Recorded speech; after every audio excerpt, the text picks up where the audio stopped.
Hi everyone. Today we'll be reviewing immunodeficiency disorders. This is a very important topic for both Step 1 and Step 2. And rather than simply memorizing disease names or isolate effects, I think it's much more important to connect which immune cell is affected, which immune mechanism is disrupted, what type of infection pattern results from the defect, and how these diseases are actually presented in MBME style questions. Today, we'll mainly divide the topic into B-cell disorders, T-cell disorders, combined immunodeficiencies, and phagocyte disorders. And for each disease, instead of approaching it as pure memorization, we'll focus on why does this specific clinical presentation occur. The lecture ended fairly long, so I'm planning to divide it into two separate videos. So let's start with B-cell disorders first.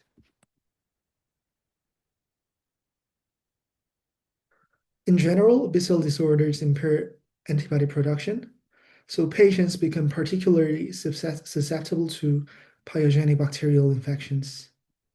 That's why recurrent sinusitis, otitis media, and pneumonia are common presentations. The first disease is X-linked agammaglobulinemia, also known as BTK deficiency. The core defect here is impaired B-cell maturation. BTK, Breton tyrosine kinase, is a tyrosine kinase involved in B-cell receptor signaling. And normally, tyrosine kinase propagates intracellular signaling through phosphorylation cascades. However, when BTK is defective, this phosphorylation signaling pathway fails, and B cells cannot mature beyond the pre-B-cell stage since they cannot receive signaling. So essentially, this is a disease in which mature B cells fail to develop properly. Because it is X-linked, it typically presents in boys, and symptoms usually begin after about 6 months of age. Before that, maternal IgG still provides partial protection. MBME questions or staff questions commonly present, as I mentioned, recurrent otitis media, recurrent pneumonia, and enteroviral infections, especially Coxsackie virus. One very important feature of BTK deficiency is the absence of lymphadenopathy. Because mature B cells are absent, germinal centers fail to develop properly. So, recurrent infection without lymph node enlargement should strongly suggest BTK deficiency. In contrast, if a patient has prominent lymphadenopathy, such as congenital HIV infection, you should think in a different direction. In flow cytometry, CD3 is normal, while CD19 and CD12 are decreased or absent. Because mature B cells are lacking, plasma cell formation is also impaired, leading to decreased levels of all immunoglobulins. Live vaccines are contraindicated, and treatment is primarily IVIG replacement. Next, selective IgA deficiency. IgA is the most important antibody involved in mucosal immunity. So when IgA is deficient, infections involving the respiratory tract, GI tract, and genitourinary tract become more common. MBMA question often present, recurrent sinusitis, GI infections, or chronic diarrhea. One especially important association is Giardia infection. Normally, IgA helps prevent pathogen adherence to mucosal surfaces. Without IgA, Giardia can persist along the intestinal mucosa and cause chronic infection. Another extremely high yield point is anaphylaxis after blood transfusion. Patients with IgA deficiency can develop anti-IgA antibodies, and exposure to donor IgA may trigger a severe hypersensitivity reaction. So, anaphylaxis following transfusion should immediately make you think about selective IgA deficiency. You should also remember the association with celiac disease testing. Some celiac serologies are IgA-based, so patients with IgA deficiency may have false negative results. Finally, let's discuss CVID, or common variable immunodeficiency. The key idea here is B cells are still present, but effective antibody production is impaired. So unlike BTK deficiency, where maturation itself is blocked, CVID is more related to defective B cell differentiation and plasma cell formation. The most important distinction between BTK deficiency and CVID is the age of presentation. BTK deficiency presents during infancy, whereas CVID usually presents during adolescence or adulthood.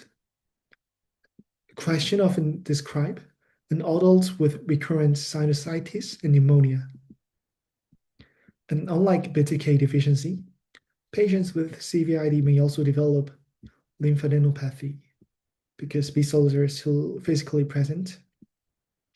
And very another highly important associations are autoimmune disease and lymphoma. You have to remember that. Recurrent infection plus autoimmune disease should strongly suggest CVID. And now let's move on to T cell disorders. T cell immunity is especially important for defense against viral infections, fungal infections, and opportunistic infections. So when T cell defects occur, patients tend to develop unusual or opportunistic infections rather than simple pyogenic bacterial infections. The first disease is DiGeorge syndrome. This disease is best understood through embryology. The key underlying problem is defective neural crest cell development.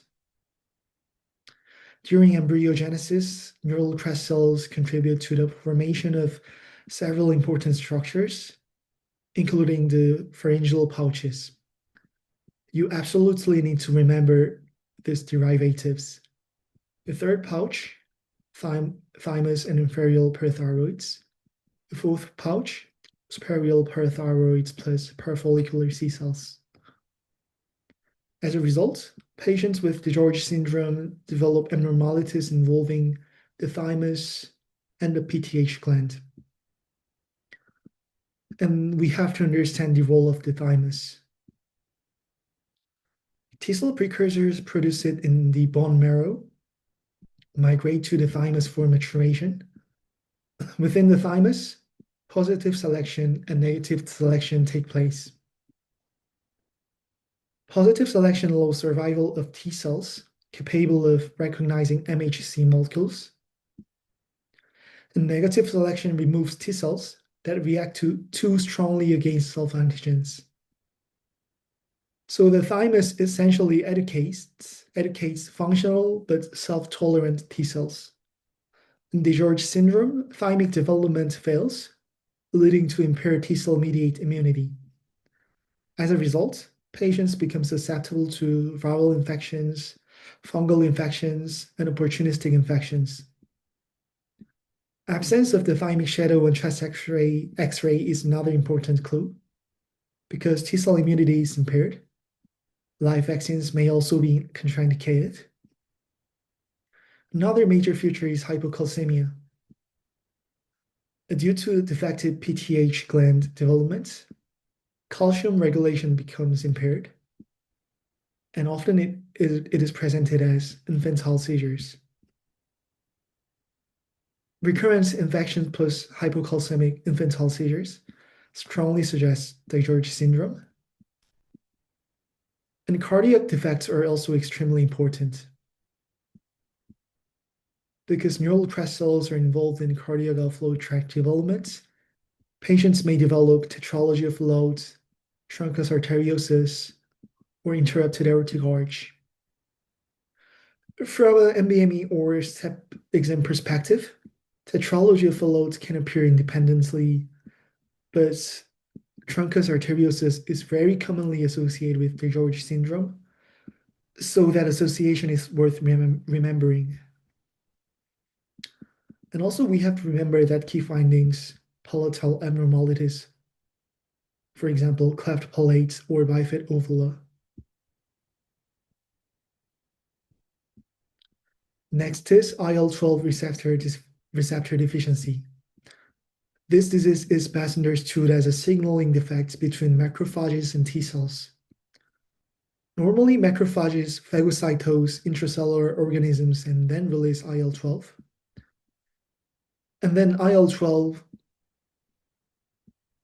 stimulates T cells and NK cells to produce IFN gamma. IFN gamma then activates macrophages and enhances intracellular killing. So there is an important signaling loop: macrophage to IL-12, to T cell, to IFN gamma, to macrophage activation. In IL-12 receptor deficiency, the signaling pathway is disrupted. As a result, defense against intracellular organisms becomes impaired, especially atypical mycobacterial infections. The important point here is that the problem is not reduced cell number, but rather defective immune activation signaling.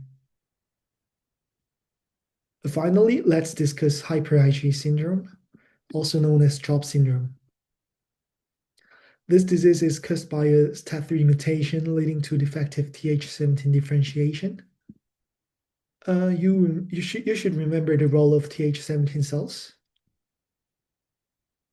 Th17 cells recruit neutrophils and are especially important for defense against extracellular bacteria and fungi.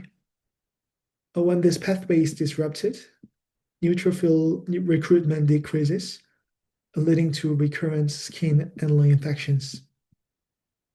In this disease, Staphylococcus aureus infection is especially important.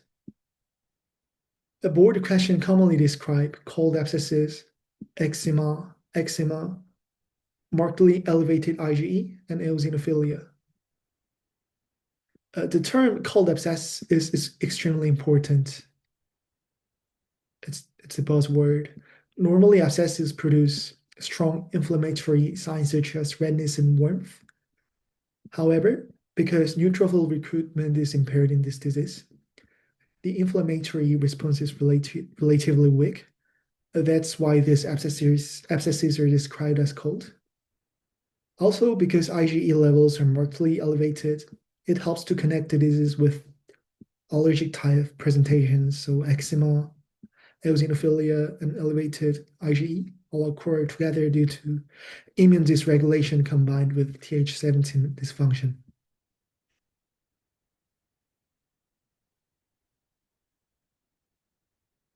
Now let's move on to combined immunodeficiencies, meaning disorders that affect both B cells and T cells. Earlier, diseases like BTK deficiency mainly impaired antibody production. However, in combined immunodeficiencies, both humoral and cellular immunity are affected simultaneously. As a result, infection patterns become more severe, much more severe, and opportunistic infections are commonly seen. The first is SCID, or severe combined immunodeficiency. As the name suggests, this is one of the most severe forms of immunodeficiency. The most important concept here is when T cell function is lost, B cell function eventually fails as well. Normally, B cells cannot generate a fully effective antibody response on their own, so they require CD4 T cells to help. The processes such as class switching, germinal center formation, and plasma cell differentiation depend heavily on T cell signaling. So even if some B cells are physically present, functional antibody production becomes severely impaired when T cells are absent. That's why this condition is called a combined immunodeficiency. There are multiple mechanisms that can cause SCID, but for board purposes, it is often enough to think of it broadly as failure of T cell development, which eventually causes B cell failure. Three representative mechanisms include IL-2 receptor gamma chain defects that causes impaired cytokine signaling, and decreased T cell and NK cell development. ADA deficiency that causes toxic metabolite accumulation and eventually causes lymphocyte apoptosis. And lastly, REC mutation that can causes defective VDJ recombination and failure of BCR and TCR formation. Ultimately, severe immune deficiencies develops due to loss of T cells, B cells, and sometimes NK cells. The clinical presentation is extremely important because both cellular and humoral immunity are impaired. Patients may develop bacterial infections, viral infections, fungal infections, and opportunistic infections. Classic presentations include persistent oral thrush, chronic diarrhea, recurrent pneumonia, and failure to thrive. Because germinal centers fail to form properly, lymphadenopathy is usually absent, and the thymus may also become atrophic. MBME questions commonly compare SCID with BTK deficiency or DGeorge syndrome. For example, a viral or fungal infections plus oral thrush strongly suggest SCID or BTK deficiency over BTK deficiency, whereas hypocalcemia and conotruncal cardiac defects would point more toward DGeorge syndrome. You have to remember Treg screening in newborns. Treg stands for T cell receptor excision circles, which are DNA byproducts generated during T cell receptor rearrangement. Normal T cell maturation is required for Treg production. Therefore, Treg levels are decreased in SCID.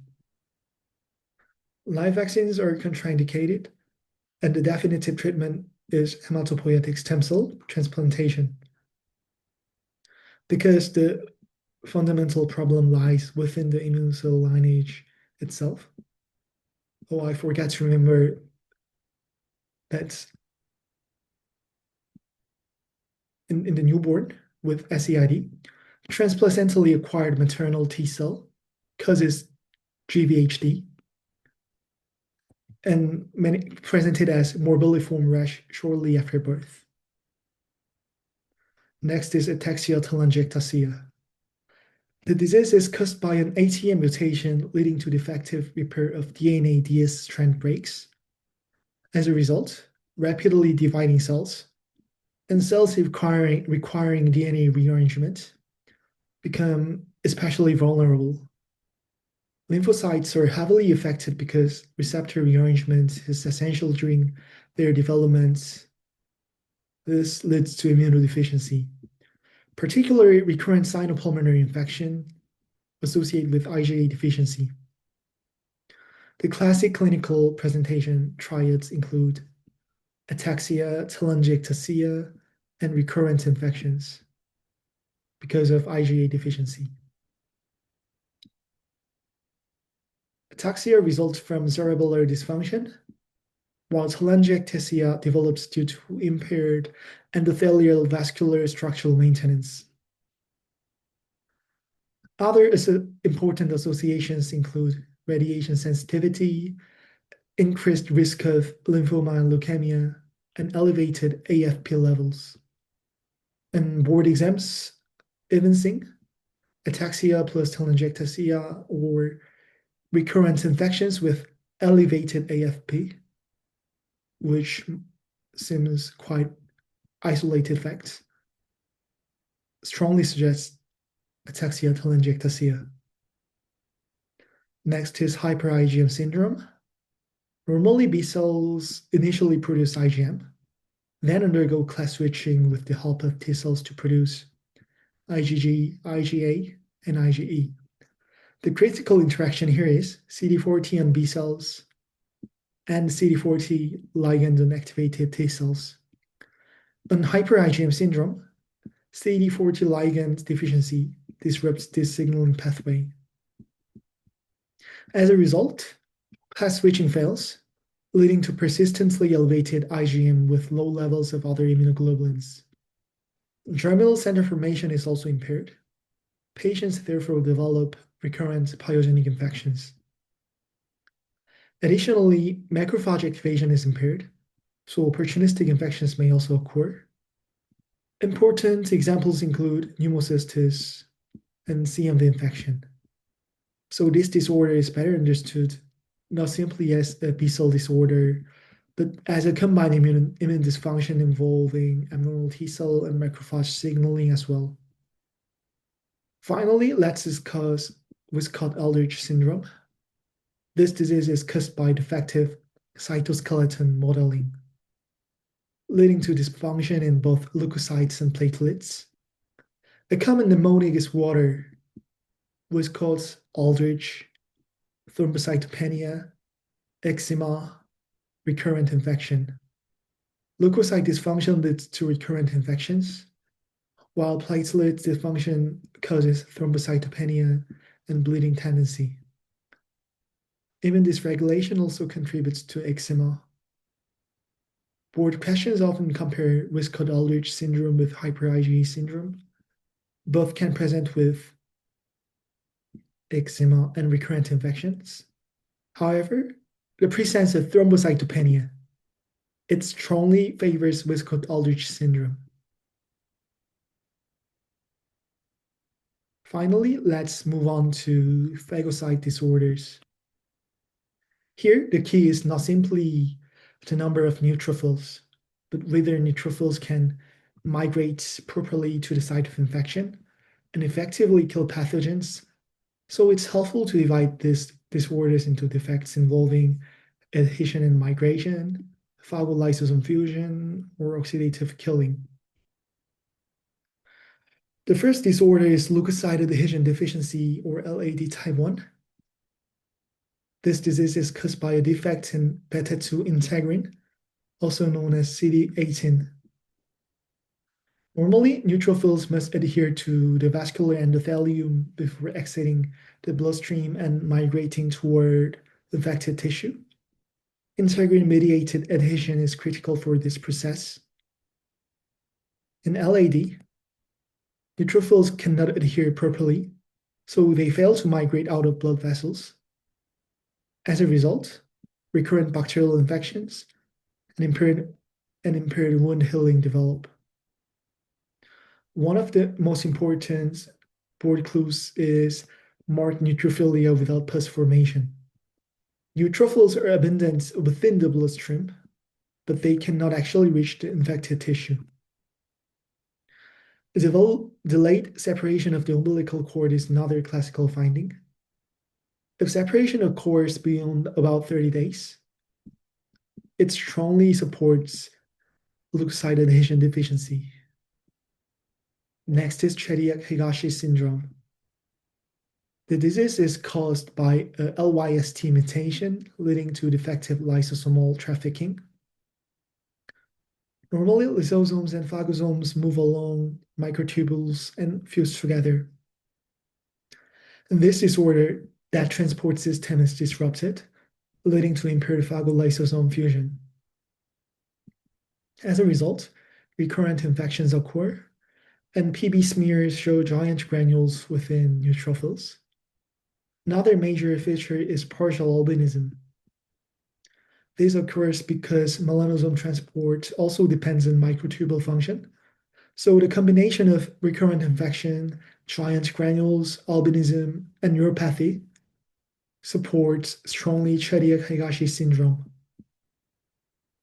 Finally, let's discuss the chronic granulomatous disease, or CGD. This is probably the single most important phagocyte disorder for both step 1 and step 2, extremely high yield. The key defect is failure of the respiratory burst due to NADPH oxidase deficiency. Normally, neutrophils phagocytose bacteria and generate reactive oxygen species, also known as ROS, to kill pathogens intracellularly. This process is called the oxidative burst. In CGD, NADPH oxidase deficiency impairs ROS production, so intracellular killing becomes defective.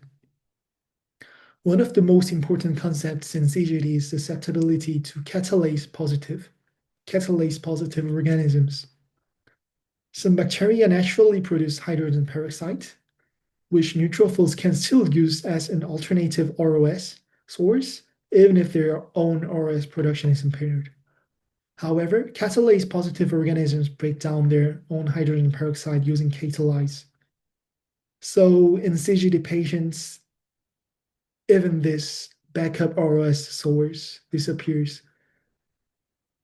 That's the reason why catalase itself functions as an important virulence factor in these organisms. And why CGD patients become especially susceptible to this catalase positive bacteria and fungi. You absolutely need to memorize these organisms: Staphylococcus aureus, Serratia, Aspergillus, Burgdorferi, Nocardia. MBME questions and STEP questions very commonly describe recurrent Staphylococcus aureus abscesses or Aspergillus infections. And repeated immune activation also leads to granuloma formation. The diagnosis is made using the DHR test or the hydrorhodamine test. Normal neutrophils generate fluorescence during the oxidative burst, whereas CGD neutrophils show decreased fluorescence. So an abnormal DHR test should strongly suggest CGD. Treatment and prophylaxis are also important. Common prophylactic therapies include TMP, SMX, and itraconazole. Whenever you see recurrent catalase positive infections, CGD should immediately come to your mind. Practice questions will either be covered in part 2 or attached separately through the link below the video. For this topic especially, try to connect the mechanism with the infection pattern rather than memorizing disease names in isolation. I think that approach will help the concepts stay with you much longer. And thanks for listening.